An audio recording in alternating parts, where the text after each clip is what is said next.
اعوذ باللہ من الشیطان الرجیم بسم اللہ الرحمن الرحیم ولما ضرب ابن مریم مثلا اذا قومک منہ یصدون، اور جب عیسیٰ ابن مریم کی کوئی بات بیان کی جاتی ہے قرآن مجید میں تو اے نبی آپ کی قوم چلانے لگتی ہے۔ وہ کیوں چلاتے ہیں؟ وہ کہتے ہیں کہ اچھا اگر تو سارے جو بھی جتنے بھی معبود ہیں جیسے کہ قرآن مجید میں آیا انکم وما تعبدون من دون اللہ حسب جہنم، کہ یہ سب کے سب معبود جو ہے تمہارے ساتھ جہنم میں جائیں گے، تو پھر عیسیٰ بھی جائے گا کہ نہیں جائے گا؟ اس کو بھی تو معبود ہے، اس کو بھی تو لوگوں نے پوجا ہے۔ اب حالانکہ وہاں پر قرآن مجید باتیں کرتا ہے، کچھ اولیاء اللہ ہیں، کچھ ان کو جنات کو پوجنا بنایا ہوا ہے، کچھ کو تو ظاہر بات ہے کہ جو باطل ہیں انہی کو جہنم میں جھونکا جائے گا، ان کے بتوں کو جھونکا جائے گا، نہ کہ یہ کہ اولیاء اللہ کو معاذ اللہ یا اللہ کے نبیوں کو، لیکن چیختے ہیں۔ دوسرا اس کا مفہوم یہ بھی ہے کہ ان لوگوں نے یہ کہنا شروع کیا تھا کہ یہ محمد جو ہے یہ نصرانیت کی تبلیغ کر رہے ہیں ہمارے اندر، عیسیٰ کی وہ شان بیان کر رہے ہیں، عیسیٰ کا تذکرہ کر رہے ہیں، عیسیٰ کے ماننے والے تو جو ہیں وہ عیسائی ہیں، تو ہماری روایات جو ہیں تو ہمارے اپنے معبود ہیں، ایک ان کا معبود ہے، اس کے معبود کا اتنا چرچا، اس کی یہ تعریف تو در حقیقت یہ عیسائیت کی تبلیغ کر رہے ہیں۔ جیسے کچھ لوگوں نے یہ بھی کہا تھا یہ سابی ہو گیا ہے محمد صلی اللہ علیہ وسلم، اور چونکہ نماز جو سابی قوم تھی عراق کے اندر آباد، ان کے ہاں نماز کا اہتمام کافی تھا، وہ بھی حضرت ابراہیم ہی کی کوئی ماننے والوں کی ایک بگڑی ہوئی شکل تھی، لیکن یہ کہ ان کے ہاں چونکہ نماز کا اہتمام زیادہ تھا، جب مسلمانوں کے ہاں انہوں نے دیکھا کہ نماز کا اس طرح اہتمام ہے، ان کا یہ سابی ہو گئے، تو یہ اس طرح کے الزامات لگتے ہیں۔ وَقَالُوا آلِهَتُنَا خَيْرٌ أَمْ هُوَ، وہ کہنے لگے کیا ہمارے آلہہ بہتر ہیں یا وہ؟ مَا ضَرَبُوهُ إِلَّا جَدَلًا لَكَ إِلَّا جَدَلًا، یہ سب آپ کے ساتھ جھگڑا کرنے کے لیے، کٹ حجتی کے لیے یہ باتیں بیان کر رہے ہیں۔ بل ہم قوم خصمون، حقیقت میں یہ جھگڑالو قوم ہے۔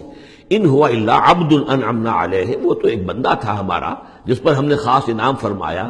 وجعلناہ مثلا لبنی اسرائیل، اور ہم نے اس کو ایک نشانی بنا دیا بنی اسرائیل کے لیے کہ بن باپ کے پیدا ہو رہے ہیں، بچپن میں باتیں کر رہے ہیں، پنگھوڑے میں انہوں نے باتیں کی ہے، خلق حیات اور معجزات ایسے ایسے دے دیے اللہ نے، تو ہم نے اسے ایک نشانی بنایا تھا بنی اسرائیل کے لیے۔ وَلَوْ نَشَاءُ لَجَعَلْنَا مِنْكُمْ مَلَائِكَةً فِي الْأَرْضِ يَخْلُفُونَ، اور اگر ہم چاہیں تو تم سب کو بھی جعلنا منکم ملائکۃ فی الارض یخلفون، تمہاری جگہ بھی اس زمین میں فرشتوں کو لا کر آباد کر دیں۔ وَإِنَّهُ لَعِلْمٌ لِلسَّاعَةِ، اور یہ جان لو کہ یہ تو در حقیقت جب دوسری مرتبہ آئیں گے حضرت عیسیٰ علیہ السلام تو وہ نشانی ہوگی قیامت کی۔ ورود اول میں وہ بنی اسرائیل کے لیے ایک نشانی تھے، ایک آیت تھے، ایک معجزہ تھے، اپنا مجسم معجزہ۔ ورود ثانی جب ہوگا تو قیامت کے علامات قیامت میں سے ہے نزول حضرت مسیح علیہ الصلوۃ والسلام، یہ حضور کے احادیث میں تفصیل سے آیا ہے۔ فلا تمترن بہا، تو ان کے بارے میں ہرگز شک نہ کرو، واتبعونی، اور میرا اتباع کرو، میری پیروی کرو۔ ھذا صراط مستقیم، یہ سیدھا راستہ ہے۔ ولا یصدنکم الشیطان، دیکھو شیطان تمہیں روک نہ دے، انہ لکم عدو مبین، یقیناً وہ تمہارا دشمن ہے کھلا۔ ولما جاء عیسیٰ بالبینات قال قد جئتکم بالحکمۃ، اور جب آئے عیسیٰ واضح نشانیاں اور معجزے لے کر تو انہوں نے کہا کہ میں تمہارے پاس حکمت لے کر آیا ہوں۔ یہ لفظ یہاں بہت اہم ہے، نوٹ کر لیجئے، جو میں نے بار بار آپ کو بتایا ہے کہ انجیل میں صرف حکمت تھی، کتاب نہیں تھی، احکام شریعت نہیں تھے۔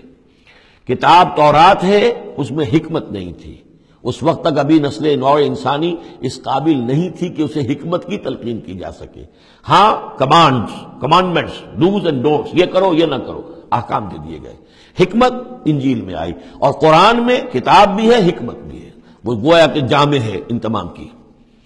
قد جئتکم بالحکمت، میں تمہارے پاس حکمت لے کر آیا ہوں، ولأبین لکم بعض الذی تختلفون فیہ، اور تاکہ میں واضح کر دوں تمہارے لیے بعض وہ چیزیں جن میں تم اختلاف کر رہے ہو۔ فاتقوا اللہ واطیعون، پس اللہ کا تقوی اختیار کرو اور میرا کہنا مانو، میری اطاعت کرو۔ ان اللہ هو ربی وربکم فاعبدوہ، یقیناً اللہ ہی ہے، وہی ہے میرا بھی رب اور تمہارا بھی رب، بس اسی کی بندگی کرو۔ ھذا صراط مستقیم، یہی سیدھا راستہ ہے۔ فاختلف الاحزاب من بینہم، تو پھر مختلف گروہ جو ہیں وہ اختلافات میں مبتلا ہو گئے ان کے بارے میں۔ اب ظاہر بات ہے کہ یہودیوں نے کہا کہ وہ تو مرتد ہے اور وہ جادوگر ہے اور وہ ولد الزنا ہے اور وغیرہ وغیرہ، نقل کفر نہ باشد۔ ایک انتہا کو وہ نکل گئے، دوسری انتہا کو یہ جو ہے عیسائی چلے گئے، انہوں نے خدا کا بیٹا بنا دیا، جو ان کو مان لے بس اس کی تو نجات ہو گئی، اور اس کی طرف سے وہ کفارہ بن چکے ہیں، گویا کہ اپنے ماننے والوں کی طرف سے قربانی کا بکرا بن کر سولی چڑھ گئے۔ دونوں چیزیں بالکل غلط ہیں۔ فویل للذین ظلموا من عذاب یوم علیم، تم تباہی ہے اور بربادی ہے ان ظالموں کے لیے، ان گناہگاروں کے لیے اس دن کے عذاب سے کہ جو بہت دردناک ہے۔ هل ينظرون الا الساعة ان تأتيهم بغتة، یہ کس چیز کا انتظار کر رہے ہیں سوائے قیامت کے کہ وہ آ جائے اچانک، وهم لا يشعرون، اور انہیں اس کا شعور بھی نہیں ہوگا۔ الاخلاء یومئذ بعضهم لبعض عدو، یہ جو دوست ہیں دنیا میں جو بڑے گہرے دوست ہیں، یہ اس دن ایک دوسرے کے دشمن بن جائیں گے۔ الا المتقین، ہاں جو یہاں متقی ہیں، صاحب ایمان ہیں، خدا پرست ہیں، خدا ترس ہیں، ان کی دوستیاں برقرار رہیں گی، باقی ساری دوستیاں دشمنیوں میں تبدیل ہو جائیں گی۔ صدق اللہ العظیم۔